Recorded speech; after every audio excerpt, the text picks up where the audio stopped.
उस खंडहर में बदल चुके सरकारी अस्पताल के बाहर मैं एक पुराने झुके हुए बोर्ड के नीचे बैठा था। उसी बोर्ड के नीचे जहां कुछ दिन पहले मैं विजय की हालत पर तरस खा रहा था, सोचा था कितना बदनसीब है वो। पर किसे पता था नेति की योजना कुछ और थी। आज वही जगह, वही दीवारें, वही बदबू, वही टूटी खाट अब मेरी अपनी थी। और मैं अब किसी और की नजर में वही बेचारा बन गया था। जनरल वार्ड में दाखिल होते ही एक अजीब सन्नाटा महसूस होता है। यह सन्नाटा न शांति देता है, न चैन, बल्कि धीरे धीरे आपकी रूह को निगलता है। वहां न कोई सही इलाज था, न सहानुभूति, न इंसानियत का कोई निशान। एक ही कमरे में अलग अलग बीमारियों से पीड़ित लोग ऐसे पड़े थे जैसे लाशें अभी अभी जी उठी हों। लोहे की जंग खाई खाटें जिनके पाए डगमगाते थे, सीलन से सड़ी दीवारें जिनसे बदबू नहीं, हताशा टपकती थी। मैं अपनी खाट पर पड़ा था, हिलने से भी लाचार। दर्द पूरे जिस्म में ऐसे फैला था जैसे कोई अदृश्य जानवर मुझे भीतर से चबा रहा हो। दीवार पर घूमता वो पुराना पंखा, जिसकी चूंचू सुनकर लगता था कि शायद वो भी अब गिरकर किसी मरीज की किस्मत बदल देगा। हर एक चक्कर में जैसे वो कहता, बस कुछ सांसें और फिर सब खत्म। मगर सबसे डरावनी चीज थी चींटियां। दीवार से निकली लंबी कतारें अब मेरी खाट तक पहुंच चुकी थीं। पहले मेरे पैरों से शुरू होकर अब वो मेरे पेट, मेरी छाती और अब मेरे चेहरे तक पहुंच चुकी थीं। और मैं बस महसूस कर सकता था कैसे वो मेरी खुली फटी त्वचा में घुस रही थीं, जैसे मेरा शरीर उनके लिए प्रसाद हो। मैं चीखना चाहता था, मगर मेरी आवाज गले में ही दम तोड़ चुकी थी। मेरी जीभ जैसे किसी ने सिल दी हो। मेरे होंठ थरथराए, लेकिन कोई शब्द बाहर नहीं आया। मैं खुद को कण-कण टूटता, बिखरता, सड़ता महसूस कर रहा था। फिर अचानक मेरी आंखों से आंसू गिरने लगे। कोई शोर नहीं, बस एक शांत विद्रोह, मेरे अंदर के टूटे हुए आत्मा की पुकार। और शायद ईश्वर ने उसी पल तरस खाया। पास वाली खाट पर बैठा अटेंडेंट मेरी ओर झुका, उसकी आंखें चौंक गईं। सिस्टर, देखिए इसे।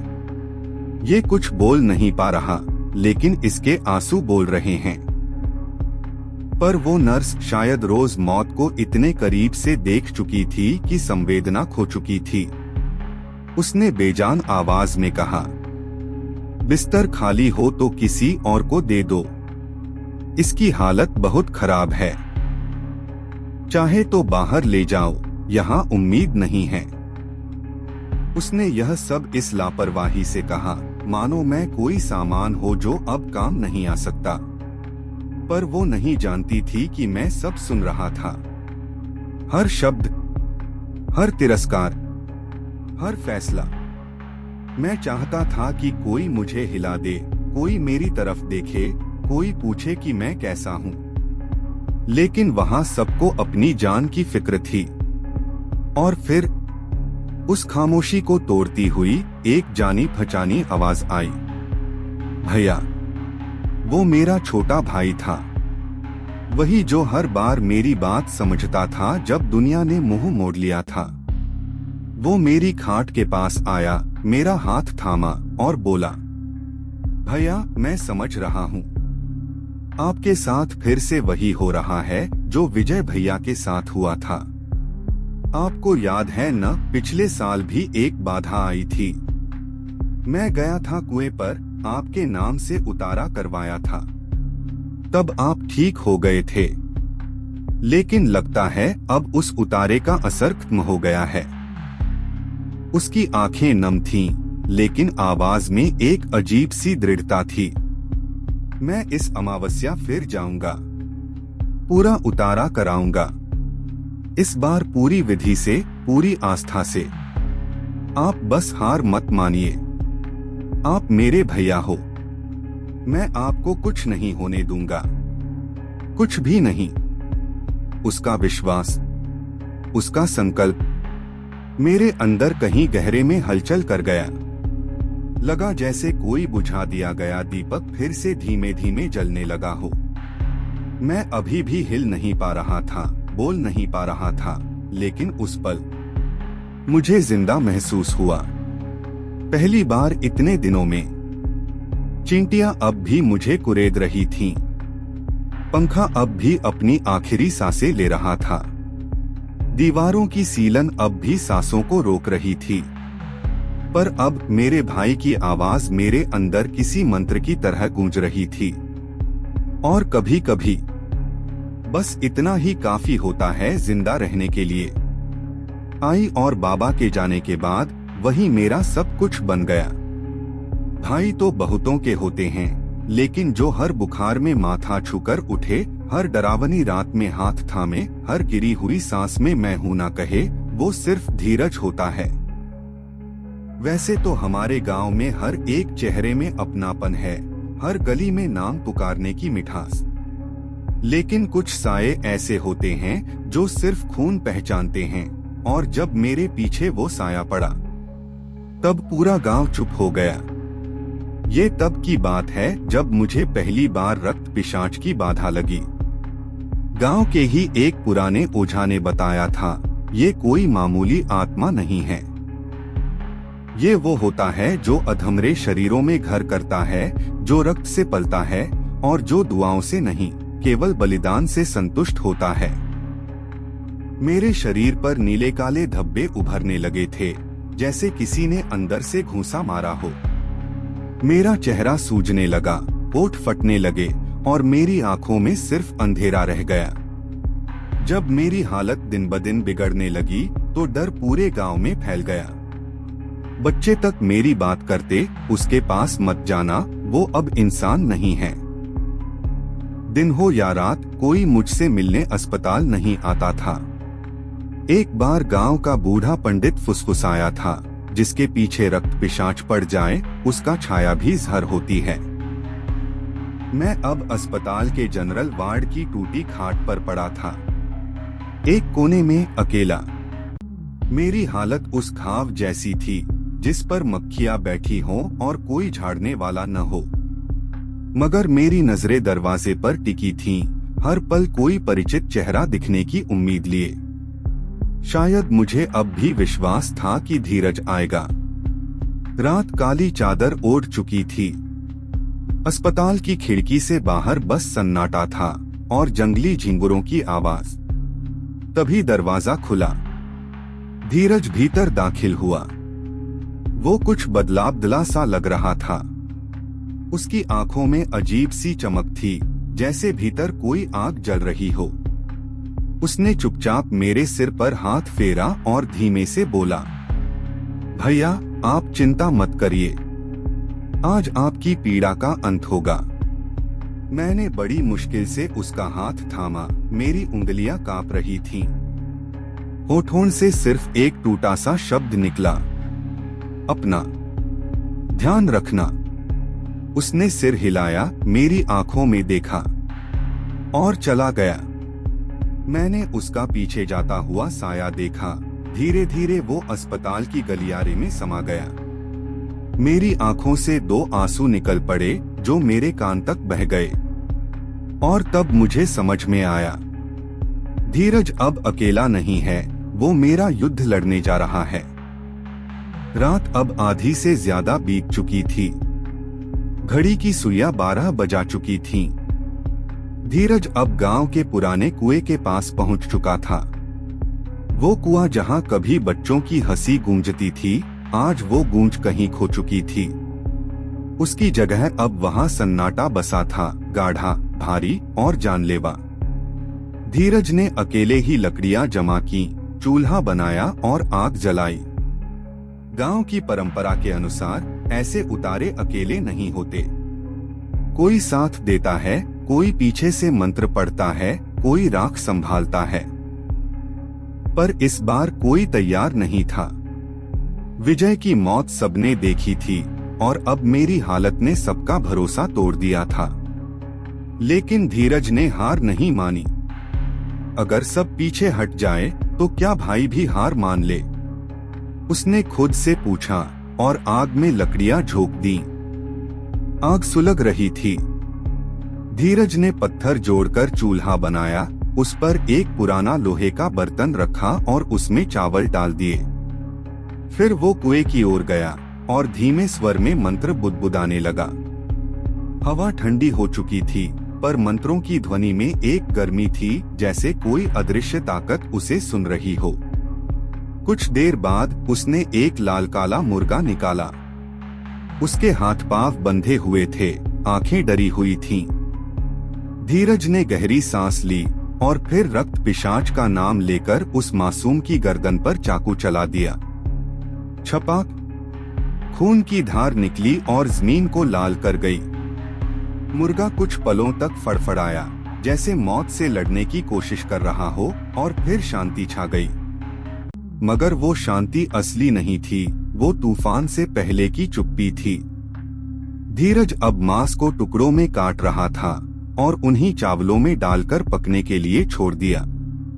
उसकी सांसें तेज थीं, माथा पसीने से भरा हुआ, पर उसकी आंखें, उनमें डर नहीं था, सिर्फ समर्पण था। जैसे ही मांस पकने लगा, एक गंध हवा में फैल गई। वो गंध खाने की नहीं, बलिदान की थी। धीरज ने महसूस किया जैसे कोई उसका काम देख रहा है। तभी कुएं की मुंडेर के पास कुछ हलचल हुई। धीरज ने आंखें ऊपर उठाईं। वहां सफेद धुएं जैसे साए के बीच कोई आकृति खड़ी थी। सर्द हवा चलने लगी, आग की लपटें कांपने लगीं। उसने कांपती आवाज में पूछा, कौन है वहां? कौन? साया हिला नहीं, बस खड़ा रहा। धीरे धीरे धीरज की सांसें फूली। उसकी रीढ़ में सिहरन दौड़ गई। रक्त पिशाच का खेल अब शुरू हो चुका था। धीरज की आवाज जैसे ही वीरान रात में गूंजी, कौन है वहां? उस सफेद परछाई ने पहले तो कोई प्रतिक्रिया नहीं दी। वह एक पल को स्थिर खड़ा रहा, मानो सोच रहा हो कि अब क्या करना है। फिर अगली ही पल वह एक धुंध की लहर की तरह अपनी जगह से गायब हो गया और कुएं की दूसरी ओर दिखाई देने लगा। वहां से उसकी आकृति और भी स्पष्ट थी। अब वह केवल एक परछाई नहीं, बल्कि एक जीवित सांप की तरह लग रही थी। चेहरे पर मांस नहीं, बस काली गहरी झाइयां थीं। आंखों की जगह दो चमकते छेद, जैसे भीतर किसी और दुनिया की रोशनी झांक रही हो। धीरज का सब्र अब जवाब दे रहा था। हृदय की धड़कन इतनी तेज थी कि जैसे हर थाप पर छाती फट जाएगी।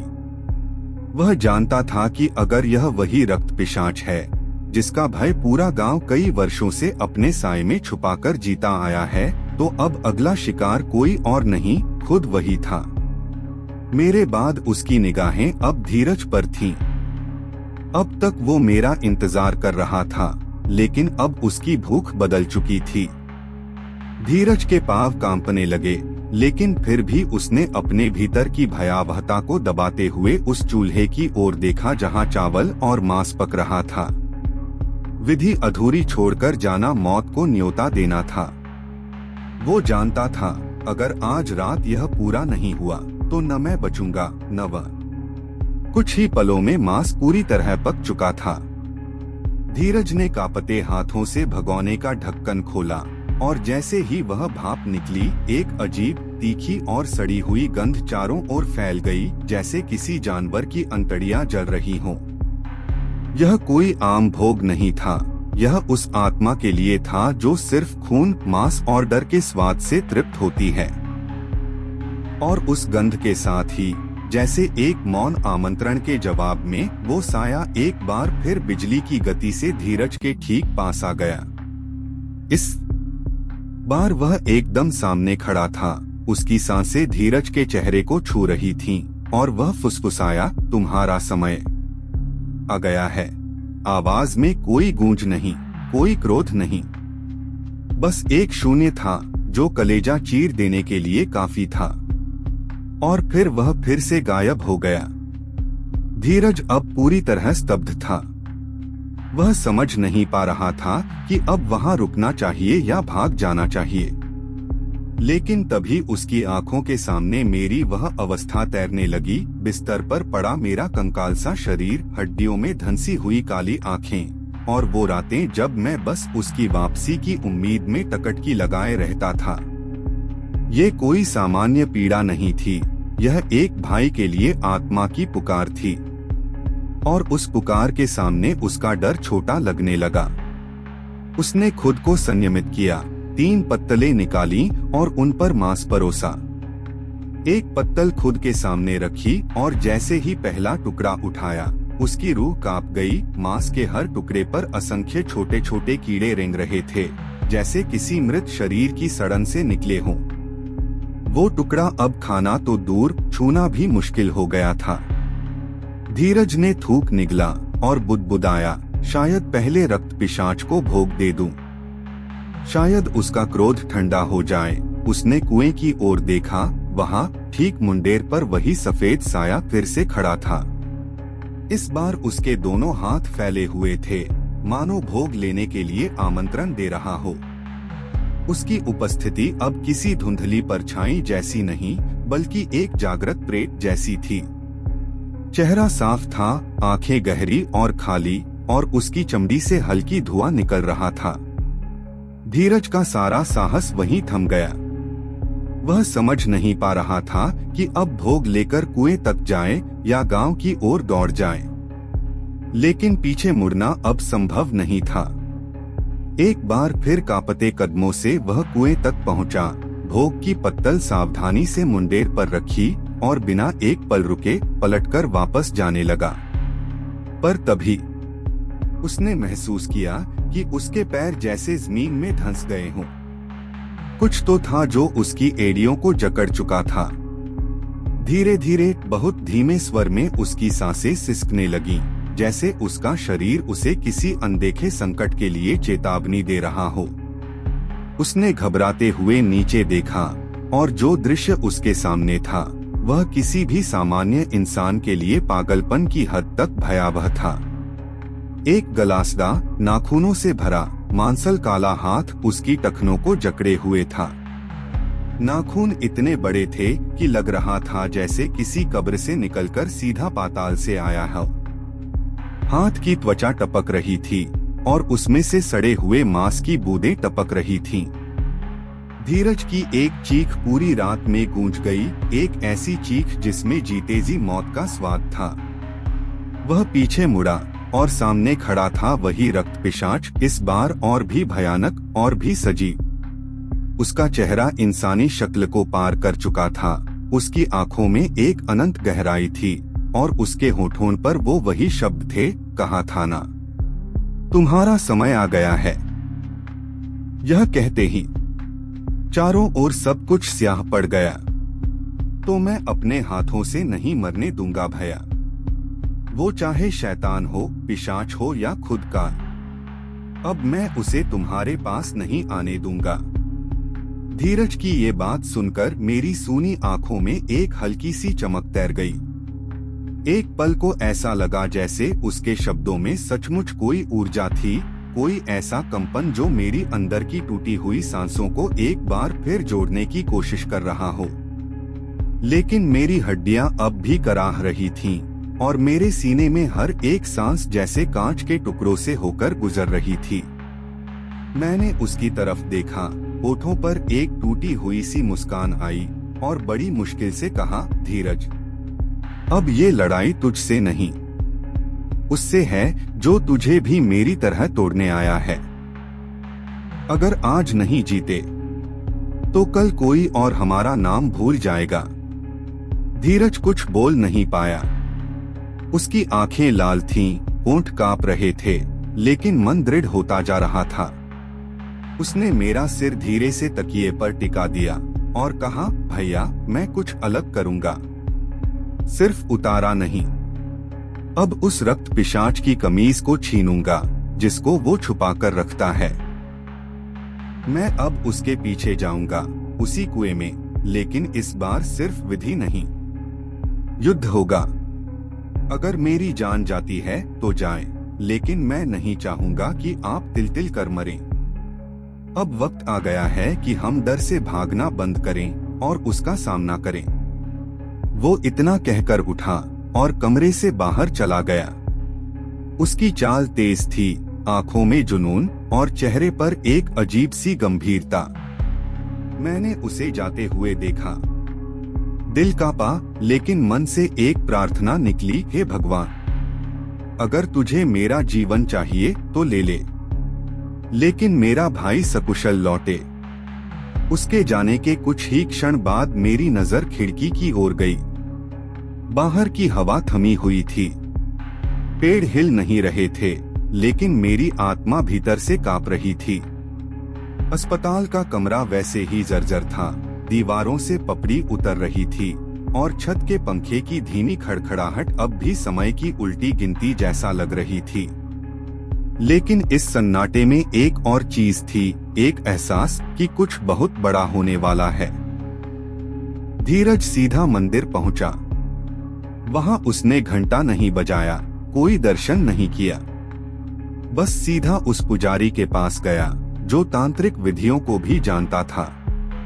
उसने घुटनों के बल बैठकर कहा, मुझे अपनी आत्मा से भी ज्यादा किसी की जरूरत है, तो वो है मेरे भैया की सांसें। कृपया करके मुझे ऐसा कोई उपाय बताइए जो उस पिशाच को रोके। उतारे से कुछ नहीं हुआ। अब मुझे कुछ और करना होगा, कुछ अंतिम। पुजारी ने अपनी आंखें बंद की, कुछ देर मंत्र बुदबुदाए और फिर बहुत धीमी आवाज में बोला, जिस पिशाच से तू लड़ रहा है वो साधारण नहीं, वो उस श्राप का अवतार है जो कई पीढ़ियों पहले तुम्हारे कुल पर लगाया गया था। उसे मिटाने के लिए केवल बलिदान नहीं, जागृत आत्मा की चिंगारी चाहिए। और अगर तू सच में अपने भाई के लिए अपने जीवन को दांव पर लगाने को तैयार है तो सुन, आज आधी रात उसी कुएं पर जहां उसका वास है तू उसे बुलाएगा, मगर इस बार वो तुझे छोड़ेगा नहीं। यह लड़ाई शरीर से नहीं, आत्मा से होगी। क्या तू तैयार है? धीरज ने आंखों में आंसू लिए सिर झुकाया। अगर वो मेरी आत्मा चाहता है तो ले जाए, लेकिन मेरे भाई की नहीं। वो रात फिर उसी कुएं के पास, वही चूल्हा, वही बर्तन, लेकिन इस बार विधि नहीं, बलिदान का इरादा था। धीरज ने पके हुए मांस को नहीं छुआ। उसने एक सफेद कपड़ा लिया, उसे अपने खून से भिगोया और कुएं के पास जा खड़ा हुआ। फिर चिल्लाया, रक्त पिशाच, मैं आया हूं, अब तुझे जो चाहिए वो ले, लेकिन मेरे भाई को छोड़ दे। आ और सामने आ। रात का आसमान काला था, चारों ओर वही झींगुरों की अनसुनी कराहें थीं। कुएं की मुंडेर पर अचानक फिर से वो सफेद साया उभरा, इस बार और भी विशाल और भी स्याह। उसकी आंखों से खून टपक रहा था और उसकी छाया धीरज तक खींचती चली आ रही थी। लेकिन धीरज अब न भागा न कांपा। वो वहीं खड़ा रहा, अपना खून से सना कपड़ा आगे बढ़ाया और चिल्लाया, ले, मैं हूं वो जिसकी आत्मा तुझसे नहीं डरती। मुझे ले जा, लेकिन एक वादा कर, मेरे भाई की सांसों को कभी न छूना। ये तेरा और मेरा सौदा है। एक क्षण को सन्नाटा, और फिर जैसे पूरी जमीन कांप उठी। कुएं के भीतर से भयानक चीखों का तूफान निकला। पत्ते उड़ने लगे, आग की लपटें आसमान तक गईं, और फिर सब कुछ शांत हो गया। अस्पताल के बिस्तर पर मेरी सांस टूट चुकी थी, मशीनें रुक चुकी थीं, डॉक्टरों ने सिर झुका लिया था। पर तभी मेरी उंगली में हरकत हुई। धीरज अब उस बुजुर्ग काका के सामने बैठा था, जिसकी उम्र 95 बरस पार कर चुकी थी, लेकिन आंखों में अब भी ऐसे सच दबे थे जिन्हें सुनकर किसी की भी रूह कांप जाए। काका की झुर्रियों में वो हर डर सजीव था जो समय के साथ बाकी सबों ने भुला दिया था। धीरज ने उनकी ओर झुकते हुए पूछा, काका, आप तो जानते होंगे न कि वो कुआं हमेशा से ऐसा नहीं था। वो रक्त पिशाच वहाँ कब से है? कोई तो उपाय होगा उसे रोकने का। काका ने एक लंबा सांस लिया, आंखें बंद की और फिर एक धीमी आवाज में बोले, बेटा, जब मैं 11-12 बरस का था तब ये कुआं जीवन का प्रतीक था, गांव का आशीर्वाद। और फिर सब कुछ बदल गया, सब कुछ बर्बाद हो गया। उनकी आवाज कांपने लगी थी, जैसे शब्दों के साथ कोई पुराना डर भी बाहर आ रहा हो। उस दौर में अंधविश्वास, तंत्र मंत्र, जातिवाद सब अपने चरम पर थे। भुखमरी ऐसी कि लोग ईश्वर से ज्यादा ओझाओं को पूजते थे। उन्हीं दिनों गांव में था एक युवक, दामोदर राव, नीची जात का, लेकिन पढ़ा लिखा और जादू टोने में पारंगत। वो अक्सर श्मशान में बैठा मिलता, आधी रात के समय, जब लोग अपने बच्चों को घरों में बंद कर लेते थे। कई बार गांव वालों ने उसे मुर्गे बकरे चुराते पकड़ा था, लेकिन उसकी नजरों में वो जुनून था जो डर से परे होता है। दामोदर ठाकुर साहब की बेटी रूपा से प्रेम करने लगा था। ये बात गांव में आग की तरह फैलती उससे पहले ही उसने खुद को रोक लिया, लेकिन उसके मन में एक निर्णय पक्का हो चुका था, उसे रूपा चाहिए, चाहे किसी भी कीमत पर। जातिवाद की उस दीवार को तोड़ने के लिए उसने तंत्र मंत्र का सहारा लिया। मेरे बाबूजी ने एक रात माँ से कहते सुना था, दामोदर अब बचने वाला नहीं, उसने प्रेत साध लिया है। और वो सच निकला। एक रात गांव के लोग सो रहे थे, तभी शोर मचा कि कुएं के पास कोई चीख रहा है। जब लोग भागते हुए पहुँचे तो वहाँ दामोदर की लाश पड़ी थी, नीली, सूजी हुई, जैसे शरीर का सारा खून किसी ने चूस लिया हो। आंखें खुली थीं, लेकिन पुतलियां नदारद। वो दृश्य आज भी मेरी नींदें उड़ा देता है। उसके हाथों में एक लोटा और कुछ तामसी चीजें थीं, सूखे फूल, राख और एक छुरा। वो किसी अनजानी विधि को पूरा करने ही वाला था कि मौत उससे पहले पहुंच गई। लोग कहते थे कि उसने एक रक्त पिशाच को बुलाया था, ऐसी आत्मा जो मानव रक्त से पोषित होती है और जिसे एक बार बुला लेने के बाद वापस भेजना नामुमकिन होता है।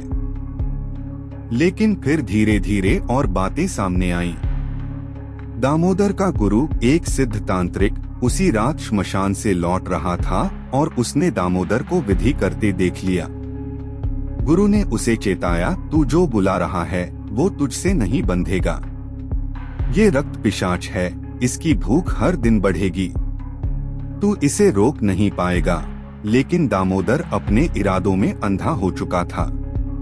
तब गुरुजी ने एक उपाय बताया, अगर तू इसे बांधना चाहता है तो इसे हर अमावस्या एक बलिदान चाहिए होगा और तुझे इसकी शपथ लेनी होगी कि तू इस रक्त पिशाच को कभी गांव के निर्दोषों से दूर रखेगा।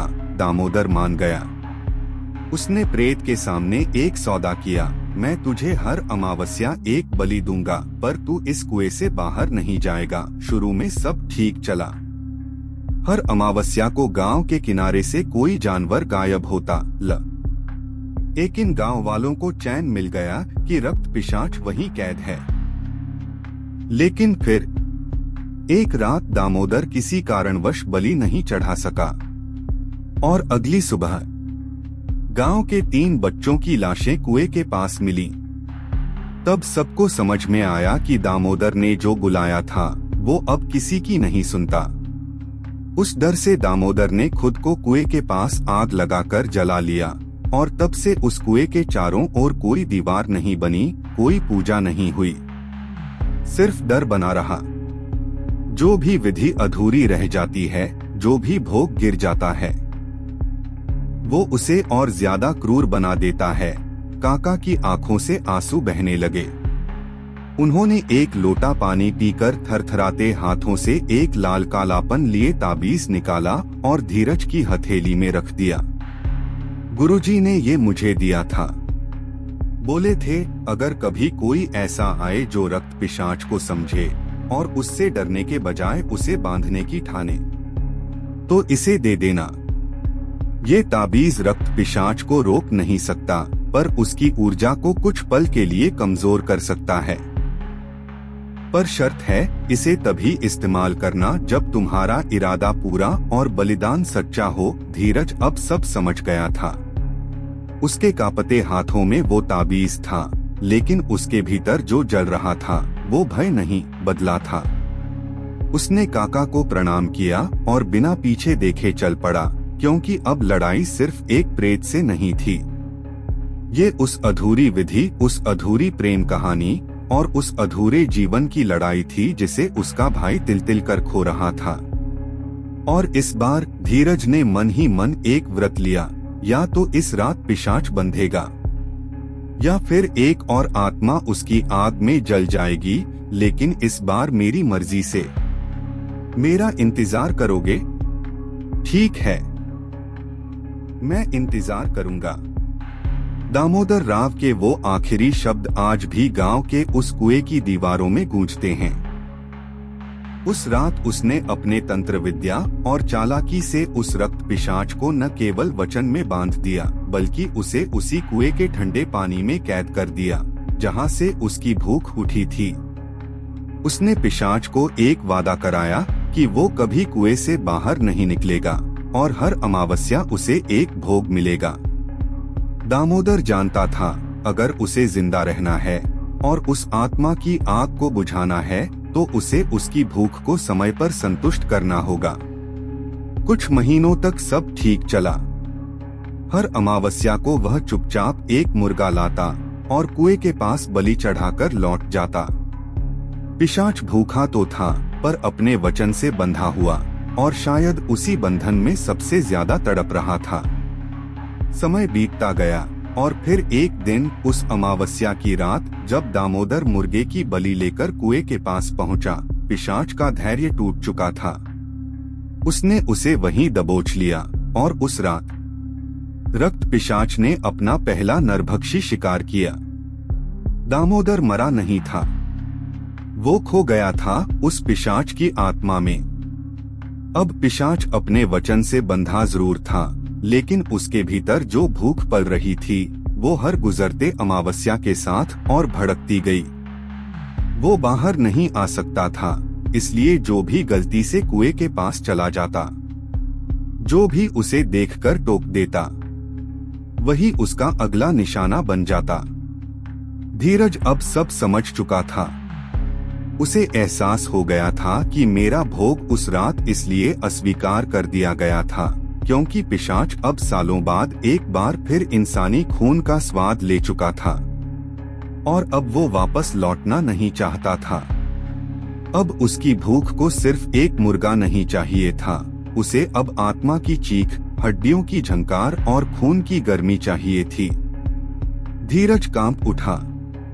उसने काका से पूछा, तो क्या कोई उपाय नहीं है?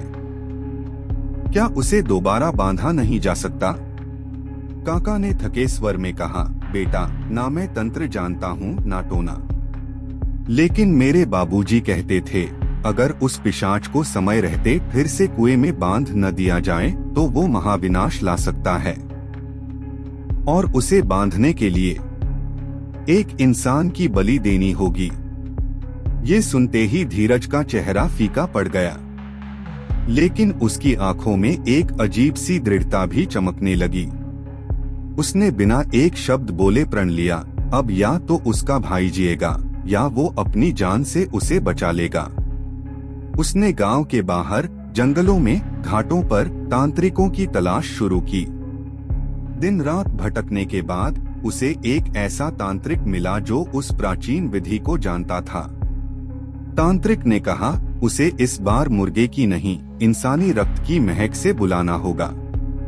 जब वो आएगा तभी उसे बांधने का अवसर मिलेगा, लेकिन यह विधि तभी पूरी होगी जब कोई व्यक्ति अपना रक्त खुद देगा और अंतिम बलिदान के लिए तैयार रहेगा। धीरज ने गर्दन झुकाकर हामी भर दी। अगली रात अमावस्या थी। सब तैयारियां पूरी की गईं, तामसी वस्त्र, अभिमंत्रित मंत्र, चावल, राख और वो कुल्हाड़ी जिसे लेकर कोई भी सहज न रह सके। तांत्रिक ने मंत्रों से वातावरण को गूंजा दिया। धीरज की एक उंगली काटी गई और उसके रक्त की बूंदें कुएं में टपकाई गईं। जैसे ही रक्त पानी में मिला, कुएं से एक तीव्र भभका उठा। जमीन हिलने लगी। काले धुएं के बीच वो रक्त पिशाच उभर आया और इस बार उसकी भूख, उसकी आंखें और उसकी छाया तीनों तांडव कर रही थीं। वो तांत्रिक की ओर बढ़ा, लेकिन धीरज ने पीछे से आवाज दी, मैं हूँ तेरा भोग। आज मैं तुझे वो रक्त दूंगा जो तुझे कभी शांति नहीं देगा। इतना कहकर धीरज ने वो कुल्हाड़ी उठाई और अपनी गर्दन पर पूरी ताकत से वार किया। एक चीख गूंजी जो किसी आत्मा की नहीं, किसी युग की थी। धीरज का रक्त उबलते हुए कुएं में गिरा और उसी क्षण एक अदृश्य शक्तिवलय उभरा। कुआं कांप उठा, जमीन फटने लगी और रक्त पिशाच जो धीरज की ओर दौड़ता आ रहा था, उसी के साथ आग की एक ज्वाला में समा गया। तांत्रिक ने उसी क्षण अपने मंत्रों की अंतिम शक्ति से कुएं को फिर से सील कर दिया। अग्नि शांत हुई और रक्त पिशाच हमेशा के लिए उस कुएं में कैद हो गया। उसके कराहने, उसके रोने और उसकी भूख की आवाज भी अब कभी बाहर नहीं आई। धीरज नहीं बचा, लेकिन वो मृत्यु नहीं थी, वो बलिदान था। मेरी हालत धीरे धीरे सुधरने लगी। जिस शरीर में सिर्फ पीड़ा थी, उसमें अब धीरे धीरे फिर से जीवन आने लगा। कुछ सप्ताह बाद मैं अस्पताल से घर लौट आया, लेकिन धीरज का कमरा हमेशा के लिए खाली हो गया था। हर बार जब मैं उस कमरे की ओर देखता हूँ, तो मुझे उसके वो अंतिम शब्द याद आते हैं, या तो हम अपने समय का इंतजार करें या फिर उसे बदल दें। आज भी जब रात बहुत गहरी होती है और हवाओं में एक ठंडी सरसराहट उठती है, मैं उस रात को कोसता हूँ जब मैंने पहली बार उस कुएं के पास सफेद कपड़े वाले आदमी को देखा था। काश मैं रुक गया होता, काश मैं उसकी आंखों में झांक कर देख पाता कि वो कोई आदमी नहीं, बल्कि भूख का साया था। अगर कभी देर रात आपको भी किसी सुनसान जगह पर कोई ऐसा शख्स दिखे जो आपको टकटकी लगाकर देखे और कुछ न कहे, तो समझ जाइए उसकी भोग फिर से जाग चुकी है।